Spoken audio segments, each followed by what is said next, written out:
I was 17 when it happened. My name's Zach, and by then I had already learned the golden rule in our family. Keep your head down and don't rock the boat. Especially when it came to my mom. She was the queen of our suburban kingdom. Polished smiles at church, passive-aggressive texts in the family group chat, and a way of rewriting history so smoothly you almost believed it. Almost. My dad, quiet and worn down, mostly stayed out of it. My younger sister Maddie was her golden child. Dance recitals, honor roll, homecoming court, the works. Me? I fixed up my grandpa's old pickup truck and got a part-time job bagging groceries. That was apparently all the proof my mom needed that I was going nowhere fast. My grandpa, though, he always saw me differently. I used to help him with odd jobs around his property on the weekends, fixing fences, patching up the barn roof, even just raking leaves while he told me stories about how men used to do things. He was one of those guys who didn't say much unless it mattered, but he always made sure I left with a 50 in my pocket and a jug of sweet tea to take home. He never came out and said he was proud of me, but he didn't have to. He just was. Every year on my birthday, he'd handwrite me a card. Not one of those glittery ones from the drugstore. I mean real paper, folded in half, shaky handwriting, always with some kind of life advice. Don't borrow what you can't pay back. Listen more than you speak. Stand up when someone shakes your hand. And every time, there'd be a check inside. Nothing insane, usually 50 or $100. Just enough to fill my gas tank and buy myself a greasy burger without feeling guilty. I always thanked him. I never expected more. That year, my 17th, my birthday landed on a Sunday. My mom insisted on a family brunch at our house. I use that term loosely because what she really meant was that she and Maddie would pose for Instagram while I played host, reheating frozen waffles and making sure there was enough orange juice. Grandpa was the last to arrive. I heard his old Buick crunching up the driveway and practically ran outside, if only to get a break from Maddie's shrieking over a smudged eyebrow pencil. Grandpa looked tired.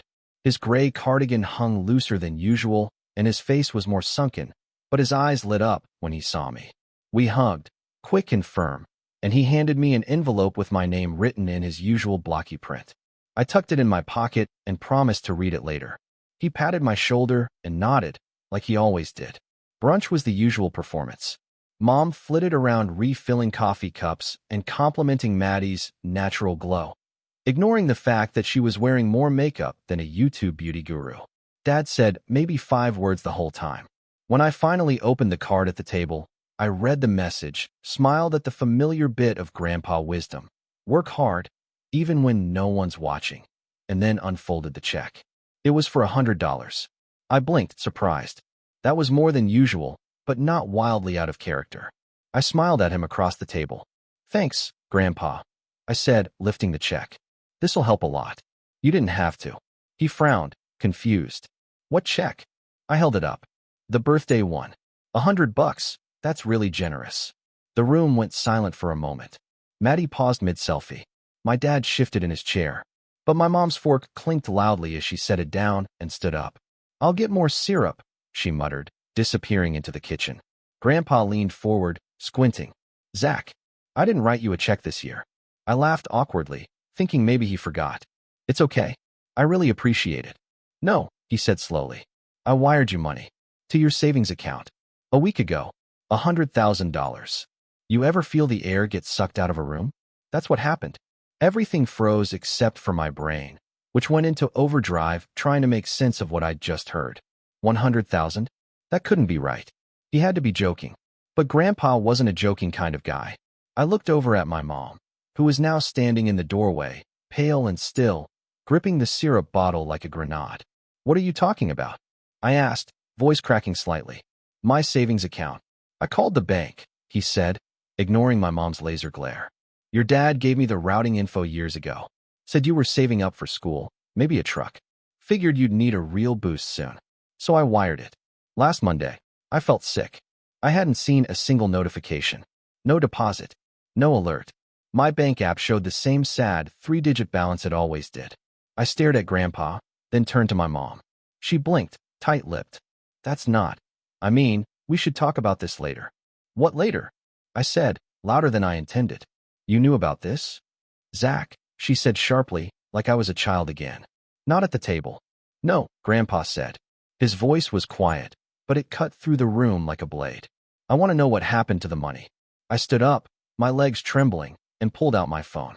I opened my banking app again, double-checking every tab, every account, even the one I hadn't touched since I was 13. Nothing. No deposit. No trace. My mouth went dry. Mom, I asked, more quietly this time. Did you move it? She hesitated. Just for a second. But it was long enough. Then she softened her face into that carefully curated expression she always used when trying to seem reasonable. Zach, honey, you're still a minor. We're just holding on to it for you. It's complicated. You took it. My voice cracked again, but this time with disbelief. You actually took my money? I didn't take it, she snapped. I managed it. There's a difference. What does that even mean? It means, she said, crossing her arms, that I made a judgment call. One that protects your future. Your grandfather doesn't always think through these things. And I wasn't going to let that kind of money go straight to a teenage boy with no plan. Are you serious right now? I stared at her, stunned. That was mine. It's our family's, she said flatly. And I'm not going to sit here and be attacked for making a responsible decision. Grandpa pushed back his chair, slowly. He looked even more tired now, not just physically, but soul deep. Like something in him had cracked. I gave that to Zach, he said. Not you. Not your husband. Him. She didn't respond. She just stood there, arms crossed, mouth pressed into a line, refusing to look at either of us. Grandpa shook his head and turned to me. I'll get it sorted, he said quietly. I promise you that. But I already knew. I could see it in her face. She'd moved it, used it, maybe even spent it. And I had no clue where to begin finding it again. That was the moment the illusion cracked. The perfect family, the careful brunches, the polite smiles. I realized then how deep her control ran. How many lies had been dressed up as concern. And I knew, right then and there, this wasn't over. Not even close. I didn't say anything else. I just sat back down, heart pounding, stomach churning, staring at the check for $100 that she had probably written in Grandpa's name without him knowing. A distraction. A cover. That night, while everyone was pretending nothing had happened, I lay in bed with my laptop open, logging into every bank, every email, every financial account I could remember ever having. And what I found in the following days, well, that's when everything really started unraveling. I didn't sleep much that night. My brain kept circling around one thing. If Grandpa wired $100,000 and it never showed up, where the hell did it go? I kept going over it, trying to convince myself maybe it was just a mix-up, a delay. Maybe he typed in the wrong account number or the bank held it for verification. That made sense, right? I mean, I was 17. Maybe that triggered something. But no matter how many times I refreshed my app, no miracle deposit appeared. My balance was still $348.19. Most of it from last week's grocery shift and a few leftover birthday bills from relatives. The next morning, I waited for my mom to bring it up. She didn't. She hummed while folding towels and went on about Maddie's upcoming dance showcase like nothing had happened. I stood at the edge of the laundry room and just watched her. Calm. Smiling. So composed. Like she hadn't just casually stolen $100,000 from her own son. Can we talk? I finally asked. She didn't look up. We already talked yesterday. No, we didn't. You talked. I found out something huge and you just deflected. She folded a towel in half, then again, setting it neatly on the pile. Zachary, this isn't some dramatic betrayal. Don't twist it into something it's not. I swallowed hard. Did you spend it? That got her attention. Her eyes flicked up, just briefly. Excuse me. The money Grandpa sent. Did you spend it? There was a pause. Then she scoffed. Do you even hear yourself? You're acting like this is some criminal investigation. You're still a child. Your father and I made a responsible financial decision to safeguard a ridiculous amount of money that shouldn't have been thrown at you like a game show prize. So you did take it. She sighed and finally stopped folding. It's not in your account, no? And yes, we moved it into a secure family investment. It's doing more good than it would sitting in a teenager's savings account collecting pennies and interest. What investment? I asked, already dreading the answer. That's not your concern. It is if it's my money. Her voice sharpened. That money was gifted. And in this house, we manage gifts like that together. Your grandfather should have consulted us. Why would he need to consult you? I shot back. It was for me. He wired it to me. She set the last towel down, hands trembling just slightly. You're blowing this way out of proportion. No one stole from you. You live here rent-free. We feed you, clothe you, drive you to work when your truck won't start. That money is part of the family's future. And there it was. The family's future. Her favorite phrase. Translation, Maddie. I walked out before I said something I'd regret. But something in me shifted. That morning was the start of a slow burn. I didn't scream. I didn't throw things. I just stopped trusting her. Stopped assuming she had anyone's best interests at heart but her own. A few days later, I got curious enough to poke around. Not snooping exactly. But after dinner, I noticed her purse sitting on the sideboard while she helped Maddie stretch for ballet class. I glanced around and, heart pounding, opened it just long enough to see the front of her checkbook. The most recent carbon copy said, down payment, $87,000. My hands went cold. I snapped a picture of it and walked away like nothing happened. 2 weeks later, I found out what it was for. I came home from school to a big, sold sign staked in the front yard next door. Our neighbors had moved out months ago, and the house had been on the market forever. I didn't think anything of it until my mom greeted me with her usual bright smile. Guess what, she said. We're buying it. I blinked. What? She laughed. Next door? Isn't that amazing? We're going to turn it into a rental property. Or maybe an Airbnb. We haven't decided. But the market's picking back up, and it was such a good deal, we couldn't pass it up. I stared at her. You used my money to buy a house. Don't be dramatic, she said. It's an investment. And someday, when you're older and understand how finances work, you'll see how brilliant this is. I felt like I'd been punched in the stomach. You bought a house without telling me. With money that was meant for me. She rolled her eyes. Oh, please, Zach. You're 17. What were you going to do with it? Buy video games? Waste it on a truck with rims? That house will triple in value by the time you're 30. That's not the point. Then what is? I clenched my fists. You didn't even ask. You didn't tell me. You just decided it was yours. She went quiet for a moment, her smile faltering. Then she leaned in and lowered her voice. You live under this roof. You don't pay a dime in bills. Your grades are average. You're not getting scholarship offers. Maddie, on the other hand, is working her tail off every day in honors classes and dance and student council. She's earned our support. I blinked. What does Maddie have to do with any of this? She's going places. She has potential. And she'll need help soon. College applications, private coaching, maybe even a car. We need to think about what's best for everyone. I didn't respond. I just turned and walked away. Again, because deep down, I knew if I stayed in that room, I'd say something that'd fracture everything. That night, I did something I'd never done before. I called Grandpa. He picked up on the second ring. Zach. Yeah, I said, voice tight. Can we talk? We met at a diner on the edge of town. One of those places with cracked leather booths and a jukebox that never works. I told him everything. I showed him the bank screenshots, the checkbook photo, even the listing for the house next door. He didn't say much. Just listened. At one point, he closed his eyes and took a long breath through his nose, like he was trying not to explode. I should have known, he muttered. I should have wired it straight to you. You tried, I said quietly. She got there first. He rubbed his jaw. That money was from the land sale. I've been holding it for years. For you. I didn't want you to start adulthood broke like I did. Thought maybe it could pay for college, or tools, or seed money if you wanted to start something. I just wanted to give you a head start. I swallowed hard. You didn't do anything wrong. No, he said. But your mother did. He paused, then looked me square in the eye. You want it back? I nodded once. Yeah, I do. He tapped the side of his mug. Then we're going to have to be careful. Smart. She's slippery when she wants to be. I could have cried, but I didn't.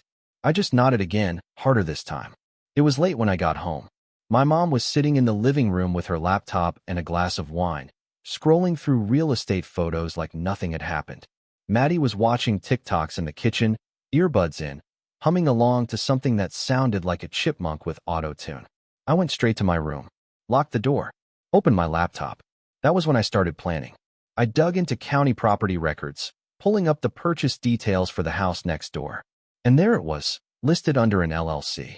The same one my dad used for his side projects that never seemed to turn a profit. It was a shell, a name. No actual company. No website.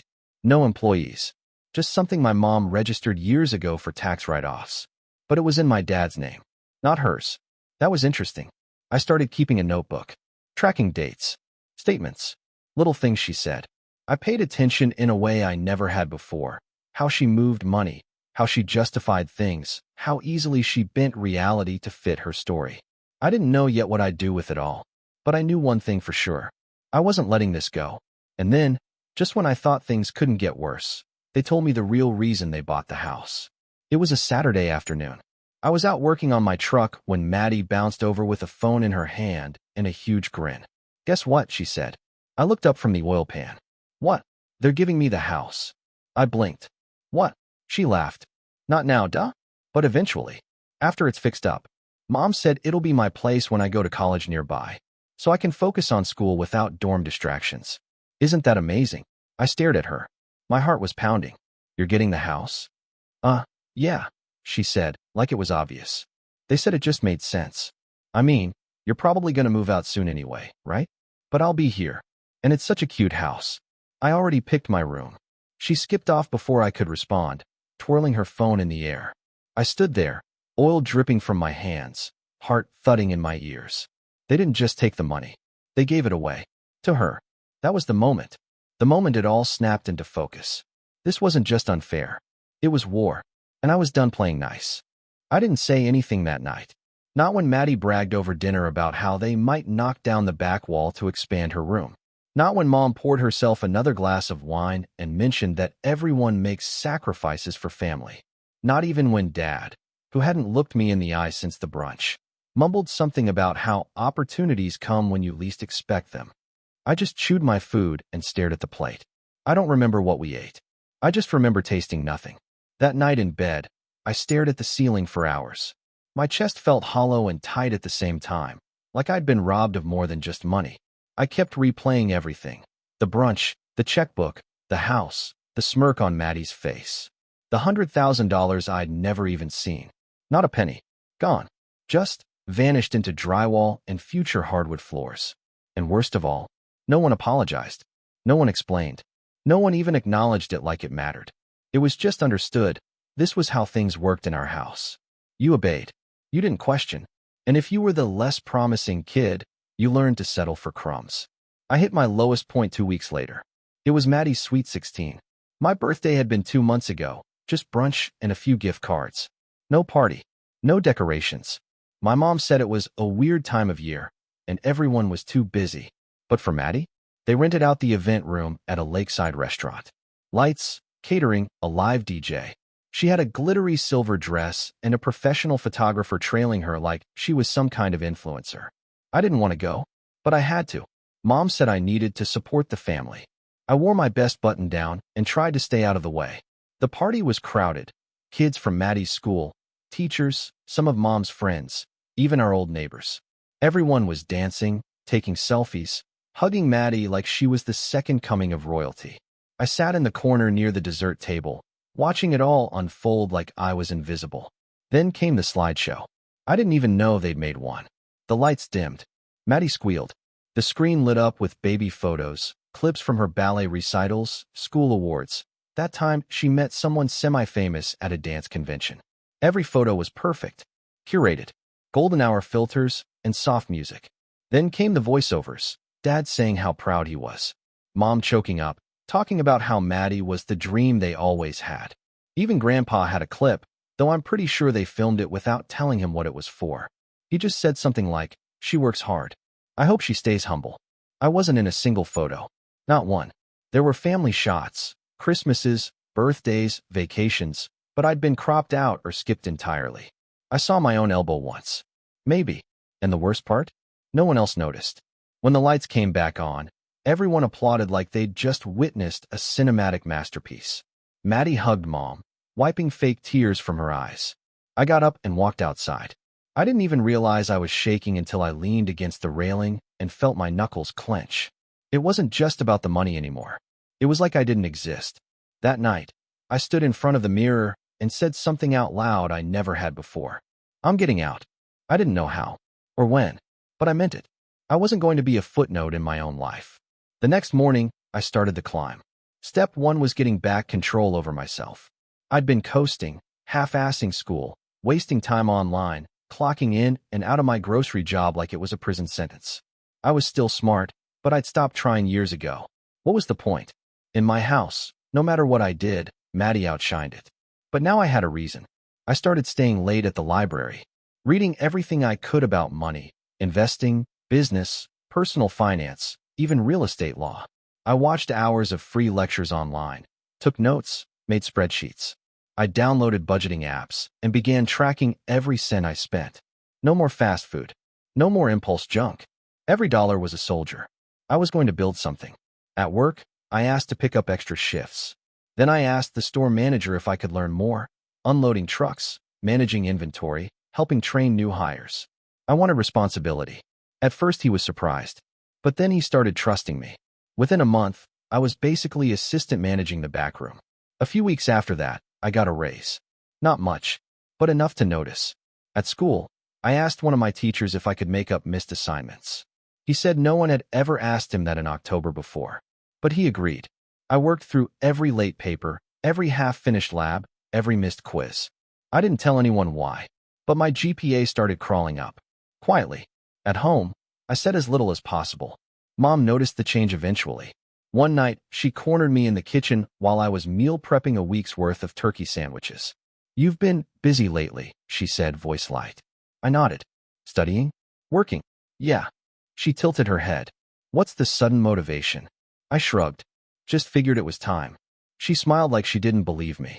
"Good. Keep it up. It'll look good on scholarship applications. Maybe we can even." I cut her off. "Don't worry about it." She blinked. "About what?" "Scholarships. I've got it handled." Her lips pressed into a line. She didn't like that. I could tell. She liked control. Liked being the savior. Me being self-sufficient didn't fit her script. But she didn't push it. Not then. 2 weeks later, Grandpa called me.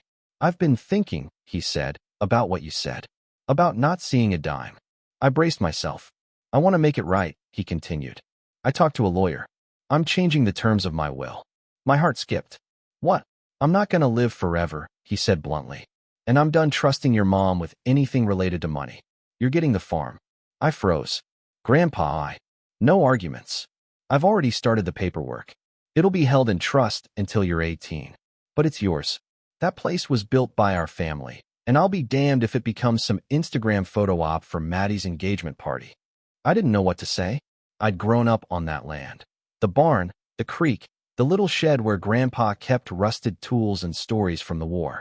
It was the only place that ever felt like mine. And now it was. "Thank you," I whispered. He grunted. "Don't thank me yet. We're going to clean it up, fix the roof, maybe plant a proper garden. You'll need help. I'll be there this weekend."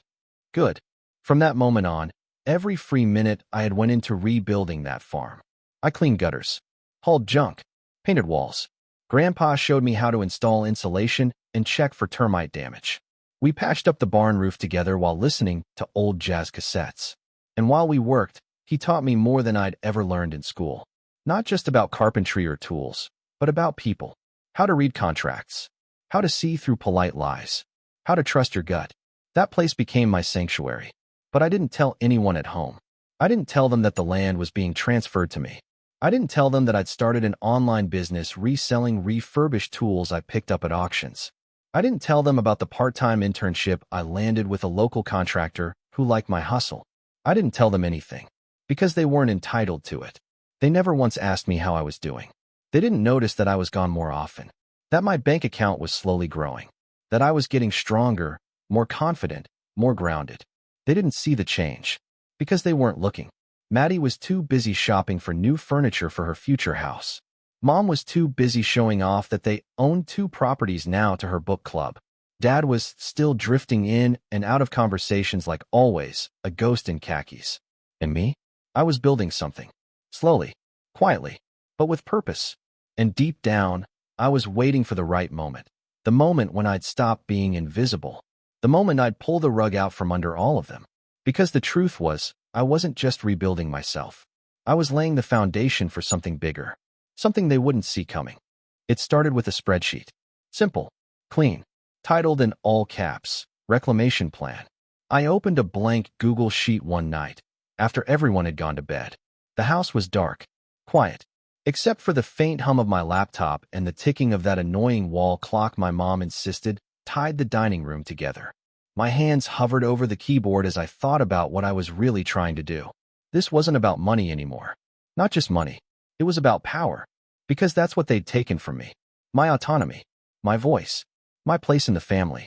They'd buried me under fake smiles and golden child Instagram captions, under brunch photos and property deeds, and he's just not focused whispers.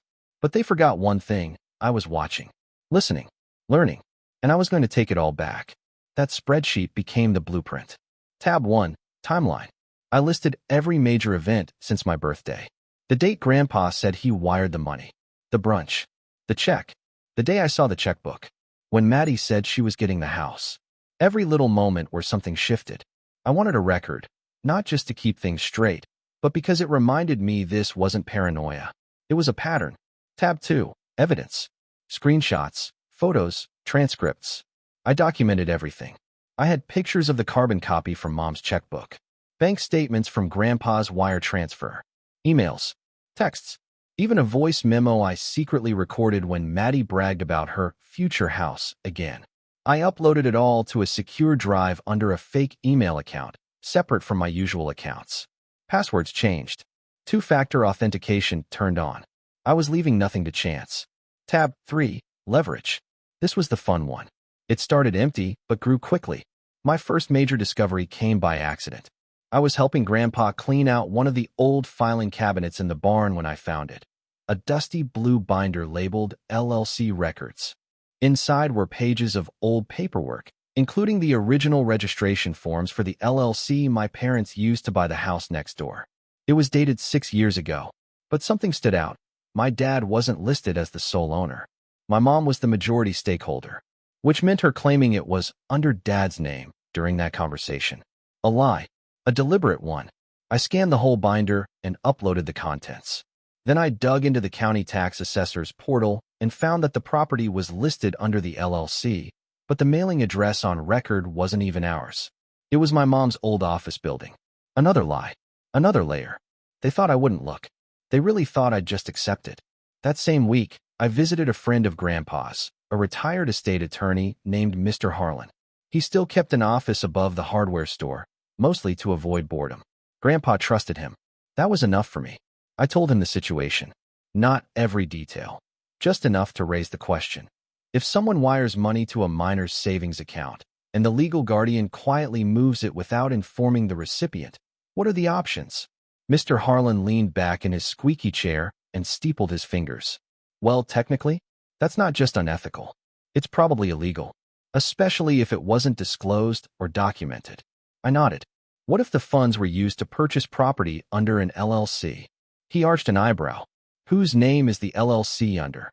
My mom and dad. And the wire was intended solely for you. From my grandfather. He told me. He has proof. Harlan exhaled slowly. You may have a case. Especially when you turn 18. I paused. What if I don't want to go nuclear? He smiled faintly. Then you start by applying pressure. Quietly. Letting them know you know. People like that, they're not afraid of consequences. They're afraid of being seen. I left that meeting with a folder of advice and a strange sense of calm. I wasn't alone anymore. Over the next few months, I kept working, saving, studying. Grandpa and I built out the back shed into a small office, just a desk, a Wi-Fi booster, and a refurbished laptop I'd upgraded myself. It became my war room. I started a small business refurbishing tools and farm equipment, listing them online with the help of a friend from school who was good at digital marketing. We split profits 70/30. By Christmas, I'd saved almost $10,000. I also started offering labor at discounted rates to neighbors and local businesses. Not glamorous, hauling lumber, cleaning gutters, fixing minor electrical issues. But every job taught me something. Every task gave me more independence. My parents didn't notice. Or if they did, they chalked it up to me finally growing up. Meanwhile, I fed them just enough to stay under the radar. Work's been busy. I'm saving up for a better laptop. Just thinking about community college, nothing crazy. They nodded, mildly impressed, but never asked too many questions. Why would they? In their eyes, I was still playing catch-up. Still the background character in Maddie's highlight reel. But the tide was shifting. It really started to turn when Grandpa got sick. It was subtle at first, missed appointments, forgetting small things. Then one day, he got lost driving home from the post office. The doctor said it might be early onset cognitive decline. Maybe Parkinson's. Maybe something worse. We didn't know yet. But we knew one thing for sure. He needed to get his affairs in order. That's when he called another family meeting. It happened at the farm, in the living room, just like the old days. Mom, Dad, Maddie, and me. Grandpa stood in front of the fireplace, hands shaking just slightly, holding a thick manila envelope. I wanted you all here, he began, because I'm making some changes. Mom tilted her head. Changes to what? To everything, he said. My will, my trusts, my power of attorney. Mom's smile faltered. Dad, we can help with all of that. There's no need to rush into legal decisions. I've already filed them, he said. These are just copies. She froze. Filed them with who? County, my lawyer. And Zach. He handed me the envelope. Inside was everything. The farm, the remaining assets, his medical directives, his revised will, and a notarized statement clarifying that the $100,000 wired to me had been a personal gift, not a loan, not a family investment. You could have heard a pin drop. Then Mom said the quiet part out loud. This is ridiculous. Grandpa didn't even flinch. No, what's ridiculous is stealing from your own son and pretending it was for his own good. Dad looked like he wanted to melt into the carpet. Maddie looked confused. Mom, though? She looked cornered. This is revenge, she hissed. You're punishing me for trying to protect this family. No, Grandpa said. I'm correcting a mistake. One I let go too long. I didn't say a word. I didn't need to. Not yet. After they left, after the yelling and the slammed door, Grandpa turned to me. They're going to come after this, he said, nodding toward the envelope. Find ways to twist it. But don't let them. You're smarter than they think. I nodded, gripping the papers like a shield. The next morning, I got an email from my mom. Just one line. We need to talk. You're making a serious mistake. I didn't reply. Instead, I called Mr. Harlan and asked him to double-check the documents. He said they were airtight. A week later, I filed to open my own LLC, under my name only. I transferred my tool refer business to it and applied for a small business credit line using my savings as collateral. Approved. I ordered business cards. Zachary M. Thomas. Owner, Red Barn Restoration Company. Tools. Labor. Legacy. I left one on the kitchen counter one morning before heading out to the farm. That was the first time my dad actually looked at me like I was someone new. I didn't smile. I didn't brag. Because I wasn't done yet. The house next door, the one they stole my money to buy, it was almost ready. Renovations done. Maddie had already begun decorating it on Pinterest. My parents were floating the idea of moving her in during college. What they didn't know was that I'd been reading every clause in their LLC documents. I knew something they didn't. The final card was almost ready to play. And when I did, it wouldn't just be revenge. It would be a reckoning. The final move started with a knock on the front door. It was a Tuesday morning. Spring was settling in, the trees starting to bud, and the air smelled like wet soil and quiet tension. I knew my parents would be home. My mom worked part-time by then, some flexible remote gig with a local interior design firm, and my dad was still between roles, which meant wandering the house like a lost tourist. I timed everything perfectly. Mom answered the door with her usual fake warmth, expecting a neighbor or maybe a package delivery. Instead, she was greeted by a well-dressed woman in a blazer, carrying a clipboard and wearing a badge clipped to her lapel. Good morning, she said. Are you Mrs. Thomas? Yes, my mother answered slowly. My name is Claire Jensen. I'm with the county tax assessor's office. We've flagged a discrepancy in the ownership documents for the property located at 1139 West Holloway Lane, currently registered under an LLC managed by yourself and Mr. Thomas. I watched from my truck across the street. Windows cracked. Heart thudding. I couldn't hear the conversation, but I didn't need to. That was the spark. Here's how it all came together. While Grandpa's lawyer, Mr. Harlan, helped secure my legal standing over the farm and get everything in writing regarding the original $100,000 gift, I kept digging. Through public records, through the bylaws of their LLC, through real estate law, and I found something they'd overlooked. When my parents used my money to fund the purchase of the house next door, without any written consent, without documentation, without even disclosing the source of funds in the LLC's initial filing. They triggered a clause in the county's conflict of interest policy regarding trust-held contributions from minors. See, in layman's terms, any substantial sum contributed to an LLC from a trust or minor's account must be documented, and the minor must have representation. I wasn't represented, and I had proof. Wire records, trust confirmation from Grandpa. And the best part? Because the money came from outside their own joint funds, from my grandfather to me, and was repurposed into their LLC without disclosure, it created a breach of fiduciary duty, especially since they were the ones legally responsible for safeguarding my assets as guardians. In other words, they stole. And now, the county was investigating. After the visit from the assessor, everything unraveled fast. First came the calls, voicemails, messages. My mom left me 5 in 1 hour, ranging from fake concern to veiled threats. Zachary, this is your mother. We need to clear up this misunderstanding before it becomes a bigger issue. This is ridiculous. You don't understand how business works. Call me back. We raised you. We gave you everything. And this is how you repay us. I didn't respond. Not yet. Instead, I showed up 2 days later with Mr. Harlan at my side and a folder full of papers. We didn't meet at the house. That would have given them home field advantage. We met at the county mediator's office. Neutral ground. They looked tired, panicked.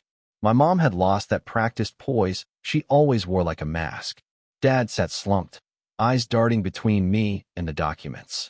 Maddie wasn't there. She still didn't know what was coming. I assume you're aware why we're here, Harlan began, his voice calm. My mom opened her mouth, but Harlan held up a hand. This won't take long. He laid out everything.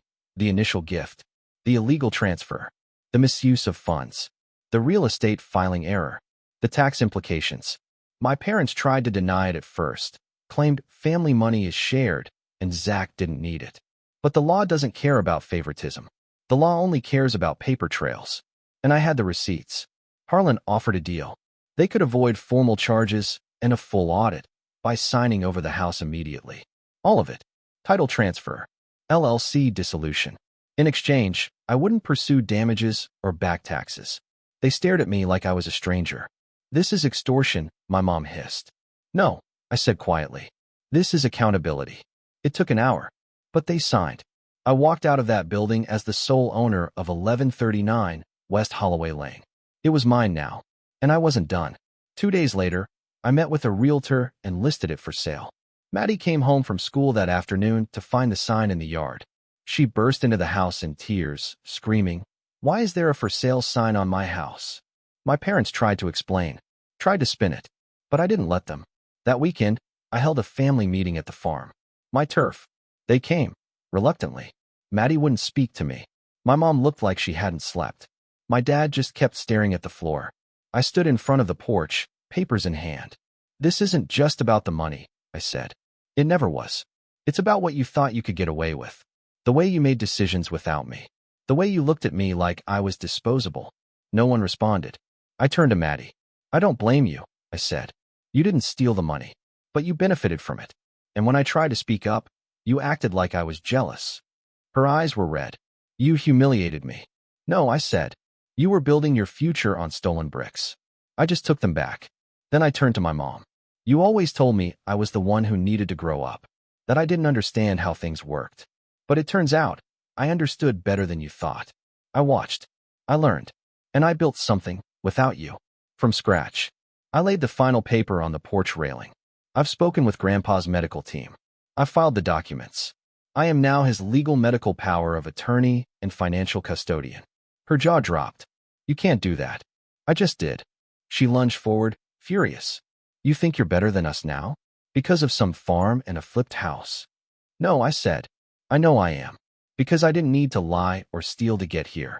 She backed off. I didn't raise my voice. Didn't curse. Didn't gloat. Because this wasn't about vengeance anymore. It was about peace. They left in silence. No dramatic outbursts. Just the sound of tires on gravel and a slammed car door. 3 months later, the house sold. I put most of the money into a separate trust, one that Grandpa helped me set up. A chunk went into the farm, where we built out a greenhouse and started a local produce business. Red Barn Restoration Company became Red Barn Living, tools, labor, and fresh-grown vegetables. Small but proud. Grandpa's condition stabilized for a while. We spent long afternoons watching storms roll in, sipping lemonade, and listening to old blues records. Sometimes, we didn't even talk. We didn't need to. Maddie and I haven't spoken since. My dad eventually emailed me a long, rambling message about regrets and family and how things got away from us. I read it. I didn't reply. My mom sent a birthday card 6 months later. Inside was a $100 check. I mailed it back. No note. Just the check. I didn't need their approval. I didn't need their validation.